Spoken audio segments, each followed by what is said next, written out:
दोस्तों नमस्कार। वैधानिक चेतावनी शुरू में ही दे देते हैं क्योंकि आखिर होते होते आपके जहन में एक सवाल होगा।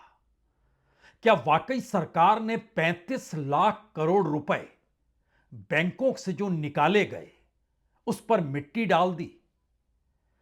यानी इस देश के भीतर बैंकों से निकालकर इस देश के धंधा करने वाले बड़े बड़े बिजनेसमैन और कॉरपोरेट हाउसेस को, जिनकी तादाद हजारों में लाखों में है, उन सबको पैसा देते चले गए और जब पैसा लौटाने का वक्त आया तो कोई पैसा लौटा नहीं पाया।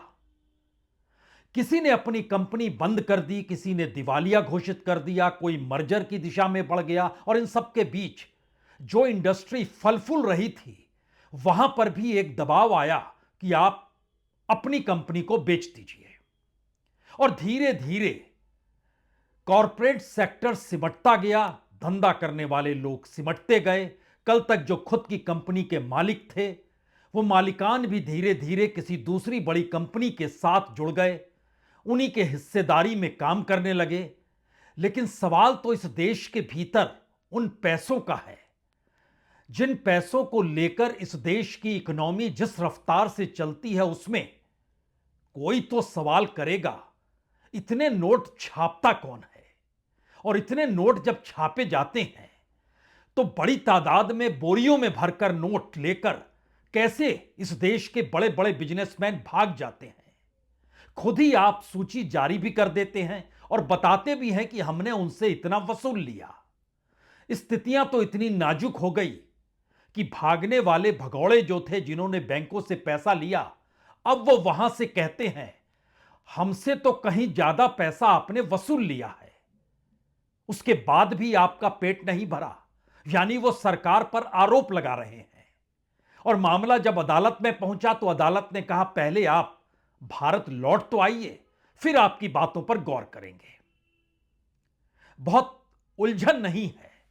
एक एक पायदान पर खड़े होकर आज इस देश की उस हकीकत को जानिए जहां पर यह सवाल वाकई बड़ा है। इस देश का मैन्युफैक्चरिंग सेक्टर, इस देश के भीतर रोजगार, इस देश के भीतर इंडस्ट्री, ये सारी चीजें पनपती क्यों नहीं है, तेज हो क्यों नहीं पाती है? तो शुरुआत करते हैं इसी बात को लेकर कि बीते 5 वर्षों में इस देश के तकरीबन 2,04,268 प्राइवेट कंपनियां बंद हो गई। जी, 2 लाख से ज्यादा प्राइवेट कंपनियां बंद हो गई और सरकार ने इसकी खुद जानकारी दी है। लेकिन सरकार से जब पूछा गया पार्लियामेंट के भीतर, जब इतनी कंपनियां बंद हो गई है तो इसमें काम करने वाले लोग कहां गए, उनके पास कोई काम बचा है या नहीं बचा है? सरकार ने कहा हमें नहीं पता, हम इसकी जिम्मेदारी ले नहीं सकते हैं क्योंकि वह प्राइवेट कंपनी के हिस्सेदार थे और इतनी कंपनियां बंद हुई है, इसको मान लीजिए। सरकार से यह भी पूछा गया इस देश में कितनी कंपनियां हैं जो रजिस्टर्ड है। सरकार ने जोड़ तोड़ के बताया लगभग 28 लाख से ज्यादा कंपनियां हैं। उसमें कितनी कंपनियां एक्टिव हैं? सरकार ने कहा 18 लाख से ज्यादा कंपनियां एक्टिव है नहीं। तो फिर यह सवाल था कि क्या वाकई जो 2 लाख कंपनियां बंद हो गई, जो बीते 5 वर्षों में हो गई, उसकी कोई वजह तो होगी। सरकार ने कहा देखिए कंपनियों का मर्जर हो गया। देखिए कंपनियां दरअसल जो रिकॉर्ड पेश करती है सरकार के सामने, उन्होंने रिकॉर्ड देना बंद कर दिया। यानी कारोबार उनका चल नहीं रहा था, उनका मुनाफा कम हो गया। तो क्या उन्होंने कर्ज भी लिया था? लिया था। कर्ज लौटाया? नहीं लौटाया। तो क्या उनसे वसूली हुई? वसूली कैसे करते? तो क्या उन्होंने खुद को दिवालिया घोषित कर दिया? बिल्कुल। कोई आईबीसी के दरवाजे पर, कोई किसी का केस एनसीएलटी के दरवाजे पर, सब कुछ तो इस देश में चल रहा है। और 2016 से लेकर 2025 तक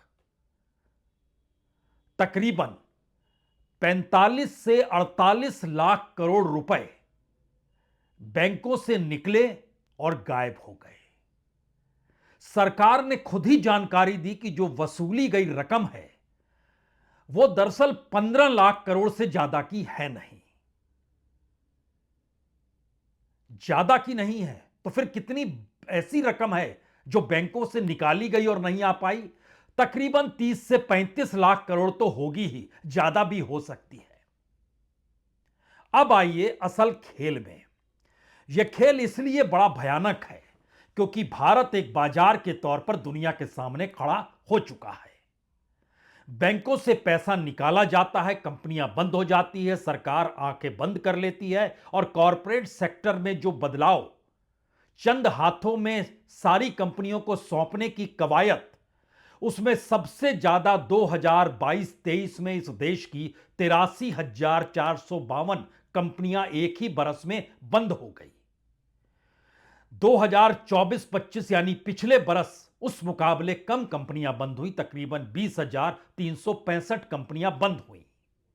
लेकिन इस पूरी रफ्तार को जब आप पकड़ना शुरू करेंगे तो 2021-22 में भी 64,000 कंपनियां बंद हुई थी। अब यहां पर दो बड़े सवाल हैं। क्या वाकई सरकार की कोई जिम्मेदारी नहीं है? और जो यहां से निकलकर केस एनसीएलटी तक पहुंचे, उसमें जो 48 लाख करोड़ का खेल था, उसमें 35 लाख करोड़ रुपए डूब गए और इसकी भरपाई राइट ऑफ करके बैंकों को कुछ पैसा देकर करने की शुरुआत हुई। आगे बढ़ा जाए एक एक कदम लेकर, उससे पहले एक चीज और समझ लीजिए। जो डूबती हुई कंपनियों को संभालने के लिए जो एनसीएलटी बनी और आईबीसी बनी, कर्ज में डूबी हुई कंपनियों को आईबीसी का कहना है कि हमने 26 लाख करोड़ की मदद की और उस मदद का मतलब उसको सुलझाने में मदद की। टोटल जो मामला था जो कंपनी के जरिए हमारे पास आया था, उस 26 लाख में से 1200 केस में 12 लाख करोड़ का मामला था और लगभग 30,000 केस में 14 लाख करोड़ का मामला था जो एनसीएलटी सुलझा रही थी। और यह 2016 से 2025 तक के बीच का वाकया है। अब आप सोचने लगेंगे कि दरअसल वो कौन सी कंपनियां थी, कौन सा सेक्टर था, कितना पैसा बैंक का डूब गया, किस रूप में डूब गया। तो हमें लगता है बात की शुरुआत तो आज एसबीआई से करनी चाहिए। एसबीआई से बात इसलिए करनी शुरू चाहिए क्योंकि एसबीआई ने अपने तौर पर जो डॉक्यूमेंट दिया और हमारी टीम ने उस पर जो अध्ययन किया, उसमें जानकारी आई कि दरअसल 2016-17 से लेकर 2023-24 तक सरकार ने सिर्फ एसबीआई का जो पैसा था वह 1,41,515 करोड़ रुपए रिटर्न ऑफ कर दिए। जो रिकवरी थी वो सिर्फ 17,584 करोड़ की थी। और इससे भी हटकर बात है कि इन सब में जो हेयर कट चल रहा था 2017 के बाद से 2023 तक के बीच में, वो तकरीबन 83,637 करोड़ था। अब आपको कुछ समझ में आने लगा होगा कि दरअसल यह सरकार इतनी रईस कैसे है और उसकी रईसी में इस देश के भीतर लाभार्थियों की तादाद बढ़ते बढ़ते 50 करोड़ से ज्यादा क्यों हो गई है। यानी गरीब कल्याण योजना को अगर माइनस भी कर दें तो भी उसमें एक बड़ा हिस्सा मुद्रा योजना का भी आता है, जिस मुद्रा योजना के तहत लगभग 34 लाख करोड़ रुपए सरकार ने बांटे कहती है। क्योंकि सरकार खुद कहती है हमने लगभग इस देश के 50 करोड़ से ज्यादा खातों में 34 लाख करोड़ रुपए बांट दिए हैं। ये सारे आंकड़े सुनकर आपको लगेगा ये खेल हो क्या रहा है, ये देश चल कैसे रहा है और इसे चलाया कैसे जा रहा है।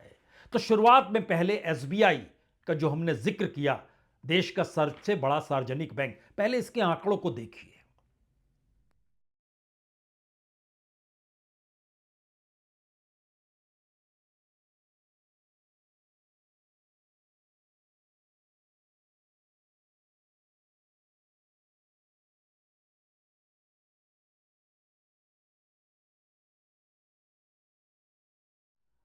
दरअसल इतनी बड़ी बड़ी रकम देखकर हो सकता है आपके जहन में फिर सवाल आए, इतना पैसा बैंकों का डूबता है, सरकार उसकी भरपाई कर देती है और दुनिया के सामने भारत की इकोनॉमी तो जिस रफ्तार से बढ़ रही है, उसमें अंदर का सच है क्या। तो अंदर का एक सच तो यह है कि इस वक्त खुद सरकार ने जानकारी की कि देखिए मैन्युफैक्चरिंग सेक्टर का जो ग्रोथ है वो सिर्फ 1.8% है, जो पहले की तुलना में काफी नीचे आ गया है। माइनिंग सेक्टर में भी नीचे आ गया है, पावर सेक्टर में भी नीचे आ गया है। अगर आप इंडस्ट्रियल आउटपुट भी देखेंगे तो लगभग बीते 1.25 बरस में सबसे नीचे चला गया है। 0.4% तक पे ये आके खड़ा हो गया है। इन सब के बीच भारत के भीतर जो कोयला निकाला जाता है, उस कोयला को निकालने में भी हम बहुत नीचे 3.7%, जो अप्रैल से नवंबर तक का इस फाइनेंशियल ईयर का आंकड़ा है, वह प्रोडक्शन जो है कोयले का भी नीचे आ गया है। सरकारी कंपनियों में हिस्सेदारी कैसे कम की जाए और अब कॉरपोरेट के साथ साथ बैंकों को भी शामिल कर लिया जाए, तो बैंक ऑफ महाराष्ट्र के हम 6% बेचने जा रहे हैं। लगभग 2600 करोड़ का लाभ होगा। यहां पर रुक जाइए। बैंक ऑफ महाराष्ट्र का 6% सरकार अपनी हिस्सेदारी बेचेगी। कुछ दिनों पहले फाइनेंस मिनिस्टर ने कहा बड़े बड़े बैंक चाहिए, तभी देश का ग्रोथ हो पाएगा। और बड़े बैंकों का मतलब होता है बैंकों का भी मर्जर। जो कंपनियों का मर्जर हो रहा था, जिस पर से सरकार ने आंखें मूंद ली कि 2 लाख से ज्यादा कंपनियां जो बंद हुई, उसमें सबसे बड़ी वजह मर्जर की थी। बैंक और प्राइवेट कंपनी, सरकार दोनों दो अलग अलग दृष्टि से देखती है, लेकिन बात इससे भी बनेगी नहीं। सरकार जब सत्ता में आई 11 बरस पहले, तो उसने जिन क्षेत्रों को आगे बढ़ाया, उसमें संयोग से जो टॉप के 6 सेक्टर थे, steel, construction, manufacturing, real estate, pharma, textile, इसमें बाद में फूड एंड ब्रेवरेज को भी जोड़ दिया गया। और इसके जरिए कहा गया कि जो कंपनियां आएंगी वो कंपनियों का ग्रोथ होगा। ग्रोथ होगा तो उसको आप लोन दीजिए, लोन दीजिएगा तो वो लोन की भरपाई कर देंगे, क्योंकि बाजार बहुत बड़ा है और भारत इंफ्रास्ट्रक्चर के मामले में अब अपनी पाइपलाइन में जिस निजीकरण की दिशा में बढ़ा है, उसमें लाखों करोड़ रुपए उसमें फूके जाएंगे। और एक नेशनल पाइपलाइन भी मोनेटाइजेशन और प्राइवेटाइजेशन की बना ली गई। लेकिन होते होते जब बात आज की तारीख में आकर खड़ी हुई, तो खुद एनसीएलटी और आईबीसी के जरिए जो जानकारी आई, उसने बोला कि दरअसल बहुत पैसा डूब गया है। जैसे स्टील इंडस्ट्री में जो रिकवरी होती है, उस रिकवरी के उलट जो पैसा डूबा है वो लगभग 58% डूब गया है। जो कंस्ट्रक्शन का क्षेत्र है उसमें 75% पूंजी डूब गई है। जो मैन्युफैक्चरिंग का सेक्टर है उसमें 77% पूंजी डूब गई है।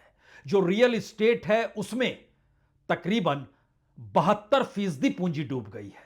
जो फार्मा सेक्टर है उसमें 83% पूंजी डूब गई। जो टेक्सटाइल क्षेत्र है उसमें 83% पूंजी डूब गई। यानी रिकवरी बड़ी न्यूनतम है और डूबना ज्यादा हो रहा है। तो एनसीएलटी की भरपाई इसलिए लाई गई सामने कि जो इंडस्ट्री या जो भारत के भीतर बिजनेसमैन है, जो कॉरपोरेट है, जो बड़ी इंडस्ट्री चला रहा है, उसके सामने कोई मुसीबत ना आए, उसका निदान सरकार खोजेगी। लेकिन यह तो किसी ने नहीं सोचा कि निदान ऐसा होगा कि तुम पैसा उठाते चले जाओ, उसके बाद उस कंपनी में अपने आप को दिवालिया या मर्जर की परिस्थिति में लाकर खड़ा कर दो, बाकी हम देख लेंगे, हमारे नियम कायदे देख लेंगे। यानी प्राइवेट लोन लीजिए, नहीं लौटाइएगा तो जेल तक की स्थिति आएगी। यहां तक कि क्रेडिट कार्ड का भी पैसा नहीं लौटाइएगा तो मुश्किल में आ जाइएगा। पशुधन को लेकर बकरियां बैंक उठा के ले जाती है, गाय भैंस ले जाती है गांव से। खेती का लोन लेते हैं तो वहां फंस जा रहा है मामला। लेकिन इस फील्ड में करोड़ों के वारे न्यारे होते चले जा रहे हैं और कोई पूछने वाला क्यों नहीं है, यह सवाल एक जहन में होगा। एनसीएलटी का जो पूरा डाटा है अपना, जिस लिहाज से उसने कुछ सवाल उठाए, उसके आंकड़े इसलिए देखिए क्योंकि जो टॉप 10 बैंक डिफॉल्टर, जो टॉप 10 बड़ी कंपनियों के जो बैंक डिफॉल्टर थे, वो तकरीबन खुद कहा उसने 8,44,000 करोड़ है। और इन सब के बीच एनपीए भी उसने कह दिया कि लगभग 4 लाख करोड़ से ज्यादा एनपीए हो गया है। और यह भी कह दिया कि देखिए 20,000 से ज्यादा कंपनियां दरवाजे पर खड़ी हुई, हम क्या करें।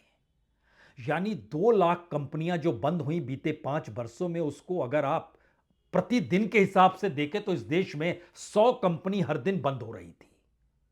और अभी 20,000 से ज्यादा कंपनी एनसीएलटी के दरवाजे पर 2025 में है जब हम आपसे बात कर रहे हैं। तो इन देख लीजिए इन आंकड़ों को भी।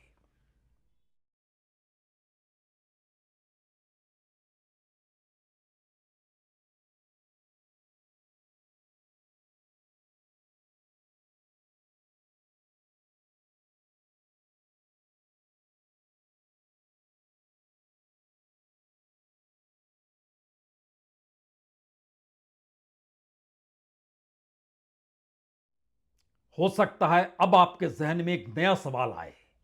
क्या इस देश के भीतर में सबसे बड़ा बिजनेस कंपनियों को खोलकर, बैंकों से लोन लेकर, सरकार से नजदीकी रखते हुए या तो भाग जाइए, या फिर नए तरीके सरकार ने ही नए कानूनों के जरिए निकाल दिए हैं जहां आपको कोई मुश्किल होगी नहीं।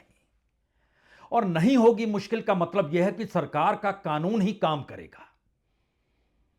वही कानून अपने तौर पर बताएगा कि आपके लिए कौन सा रास्ता है।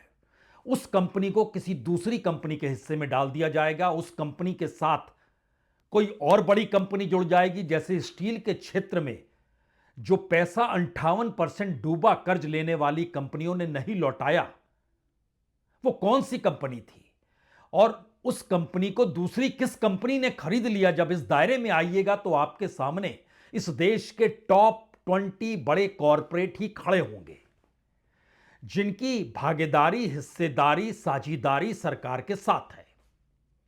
और इन 20 बड़े कॉरपोरेट में से 11 बड़े कॉरपोरेट गुजरात से आते हैं, बाकी देश के अलग हिस्सों से आते हैं। लेकिन दोबारा लौटिए उसी पोजीशन पे जहां पर इस पूरे खेल की असल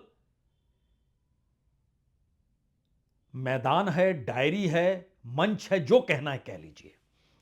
क्योंकि पार्लियामेंट के भीतर वित्त राज्य मंत्री ने एक जानकारी दी। उन्होंने कहा, और यह कल परसों की बात है, मतलब इससे पिछले हफ्ते की बात है। उन्होंने कहा कि देखिए 31 अक्टूबर 2025 तक इस देश के 15 व्यक्ति जो थे, जिनको हमने एफईओ यानी भगौड़ा आर्थिक अपराधी जिसे घोषित करते हैं, उनमें उन्होंने 9 सार्वजनिक बैंकों को जबरदस्त नुकसान पहुंचाया है। कितना नुकसान पहुंचाया है? खुद सरकार ने कहा 26,645 करोड़ रुपए का नुकसान बैंकों को पहुंचाया गया है। अच्छी बात है। कौन है इसमें? इसमें विजय माल्या है, इसमें नीरव मोदी है, इसमें नितिन संदेशा है, इसमें सुदर्शन वेंकट रमन है, इसमें रामानुम शेखरत्नम है, इसमें चेतन संदेशा है, इसमें दीप्ति संदेशरा है, इसमें पुष्पेंद्र कुमार वैद हैं, इसमें हितेश पटेल। ये नाम बताए गए बकायदा। ये भाग गए हैं और पैसा लौटाते नहीं है। और यह भी कहा गया कि देखिए जो पैसा नहीं लौटाया गया उसमें जो 26,645 करोड़ रुपए है, इसमें अगर एनपीए का इंटरेस्ट जोड़ दीजिएगा तो यह तकरीबन 31,347 करोड़ हो जाएगा। फिर कहा गया हमने वसूली की 19,187 करोड़ की, 19,187 करोड़, यानी कुल मिला के जो बकाया था वो 12,000 करोड़ का बचा हुआ है, अगर सरकार की बात को मान ले तो। अब यहां पर एक अजीबोगरीब स्थिति हुई। मुंबई हाईकोर्ट में एक मामला पहुंचा विजय माल्या का। विजय माल्या का कहना था कि दरअसल हमसे जितना वसूल लिया गया है वो तो ज्यादा वसूल लिया गया है, लेकिन जरा यह तो देखिए, सरकार जिन बातों का जिक्र पार्लियामेंट में करती है और बैंक जिन बातों का जिक्र करते हैं कि हमारा इतना पैसा विजय माल्या के चक्कर में डूब गया, दोनों का मिलान तो कर लीजिए। तो विजय माल्या के वकील ने चीजों को रखा सामने और कहा कि देखिए वित्त मंत्री ने संसद में कहा 14,100 करोड़ रुपए वसूले गए हैं, 14,100 करोड़ रुपए वसूले गए। बैंक ने लेकिन जो पेज शामिल किया, बैंक के जगह जो दस्तावेज है उसमें कहा गया 10,000 करोड़ रुपए वसूले गए। अब दोनों के बीच नंबर का चक्कर है और नंबर छोटा मोटा नहीं है। 4,100 करोड़, 4,100 करोड़ कहां गए, यह पहला सवाल किया गया। तो राज्य मंत्री ने अपने तौर पर संसद में बताया कि नहीं नहीं, अभी भी उन पर 10,000 करोड़ का बकाया है। तो बैंक से पूछा गया कितना बकाया है, बैंक ने कहा 7,000 करोड़ का बकाया है। फिर 3,000 करोड़ का गड़बड़ी हो गया। यानी वसूली की गई रकम जो है, बैंक अलग कह रहा है, सरकार अलग कह रही है। जो बकाया है वो बैंक अलग कह रहा है, सरकार अलग कह रही है। तो ऐसे में हमारी टीम ने निकाला कि रिकवरी को लेकर क्या इससे पहले भी सरकार ने कुछ कहा था। तो पता चला दिसंबर 2024 में कहा था कि हमने 15,094 करोड़ की रिकवरी कर ली है, यानी 15,094 करोड़ की रिकवरी कर ली है। उस दिसंबर में कहा और इस नवंबर में कहा 14,100 करोड़ की वसूली की गई, उसमें भी वेरी हो गया। यानी पार्लियामेंट के भीतर रखे गए डॉक्यूमेंट्स, बैंकों के अपने डॉक्यूमेंट्स, और इसको कौन कह रहा है? वो शख्स कह रहा है जो इस देश के बैंकों का पैसा लेकर फरार हो गया और कोर्ट कह रही है आप हिंदुस्तान लौट के आइए। वो शख्स कह रहा है लौटेंगे तो उसके बाद क्या होगा हमें नहीं पता है, क्योंकि सरकार जिस लिहाज से काम करती है, जब वो पार्लियामेंट में अपने पुराने डाटा को नए डाटा से मेल नहीं कर पाती है, बैंक डायरेक्टर बदल जाता है तो एक झटके में रकम बदल जाती है, तो इसका उपाय क्या है? उपाय किसी ने नहीं बताया। तो ऐसे में हमारी टीम ने कहा कि दरअसल ये एनपीए का खेल को एक क्षण के लिए दोबारा परखा जाए और ईयर वाइज डाटा निकाला जाए। जब यह डाटा निकाला गया तो चौंकाने वाली स्थिति थी, क्योंकि हमने जिक्र आपसे कहा कि एनसीएलटी के जरिए जो 35 लाख करोड़ का खेल नजर आ रहा है, जो उठाया गया, उन सब के बीच एनपीए अपने तौर पर बतलाता है कि लगभग 16 लाख करोड़ रुपए, जो खुद सरकार ने कहा हां इतने पैसे एनपीए के जरिए अलग अलग तरीके से दिए गए। लेकिन उसमें हमारी टीम ने काम किया कि सवाल सिर्फ सरकारी बैंकों को अगर देख लें तो यह लगभग 13,21,260 करोड़ है, 13,21,260 करोड़। यह स्थिति है बीते 10 बरस की, 11 बरस की सरकारी बैंकों की, और इसमें अगर प्राइवेट बैंक भी मिला दीजिएगा, फॉरेन बैंक्स को मिला दीजिएगा, तो यह 16 लाख करोड़ को पार कर देता है। अब यहां पर आपके सामने कुछ सवाल होंगे, लेकिन पहले एनसीईआरटी का जो पूरा एनपीए का डाटा है उसको भी तो देख लीजिए।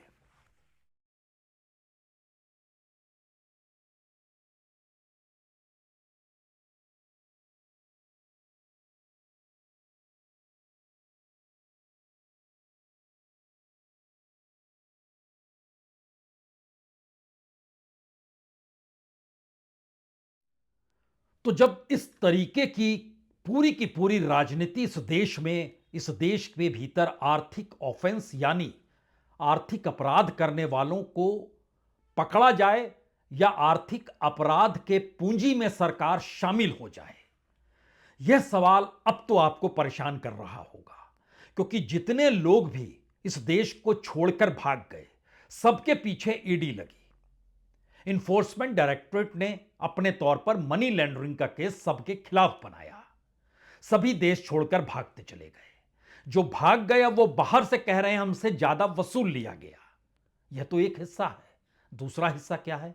दूसरा हिस्सा है जो नहीं भाग रहे हैं उनके लिए हमने अपने नियम कायदे बना दिए हैं। आपको कुछ तकलीफ नहीं होगी, राहत रियायत होगी, क्योंकि हम चाहते हैं कि इस देश में मिनिमम प्लेयर रहे जिनके हाथों में इस देश को चलाने की क्षमता हो। यानी रोजगार का जिक्र, मैन्युफैक्चरिंग सेक्टर का जिक्र, मजदूरों का जिक्र बेकार की बात है। ये सब पैसे से पैसा बनाने की प्रक्रिया में दुनिया के लिए हम बाजार जब खोल रहे हैं तो माइनिंग सेक्टर तो नीचे जाएगा ही, क्योंकि विदेश से आने वाला कोयला हमें सस्ता मिल रहा है। ठीक इसी तरीके से कल को हम अनाज भी बाहर से मंगा लेंगे। क्या दिक्कत है? यूक्रेन से ही अनाज आ जाएगा, सस्ता पड़ेगा। यहां के किसानों को हम मजदूर बना देंगे, उसको झोंक देंगे अपने उस कार्यक्रम में जो मनरेगा से लेकर इस देश के भीतर में जो भी हमें चाहिए उस दिशा में ले जाते हैं। लेकिन चाहिए क्या? और सब क्या अपराधी बनाकर एक ऐसा सिस्टम क्रिएट कर दिया गया कि हर कोई अपराधी और पैसा कमा रहा है। बड़ा मुश्किल सवाल है ये, हर कोई अपराधी और पैसा कमा रहा है, यह सही बात नहीं है। लेकिन फिर भी इन्फोर्समेंट डायरेक्टरेट ने उसकी जानकारी भी मंत्री महोदय ने पार्लियामेंट में ही दी, और उन्होंने कहा कि देखिए ईडी के पास 2014 से 2019 तक 791 केसेस आए थे और 2020 से 2025 तक 5521 केसेस आए।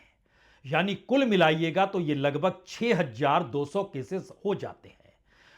120 लोगों को दोषी पाया गया। और इसमें बड़ी महत्वपूर्ण बात यह है कि जैसे इस लास्ट फाइनेंशियल ईयर को देखिए, 1 अप्रैल 2024 से 31 मार्च 2025 तक देखिएगा तो 775 केस थे, उसमें 15 ही दोषी पाए गए। तब यह सवाल था कि अगर एक केस में एक व्यक्ति भी दोषी नहीं है या एक दोषी एक केस से जुड़ा है, संयोग से 120 लोग जो दोषी पाए गए उसमें 3 दर्जन लोग ऐसे हैं जो कई केसेस में संलग्न थे। तो इसका मतलब यह है कि इस देश के भीतर लगभग 6200 केसेस जो थे उसमें से 6000 100 केसेस किसी को पकड़ा ही नहीं जा सका।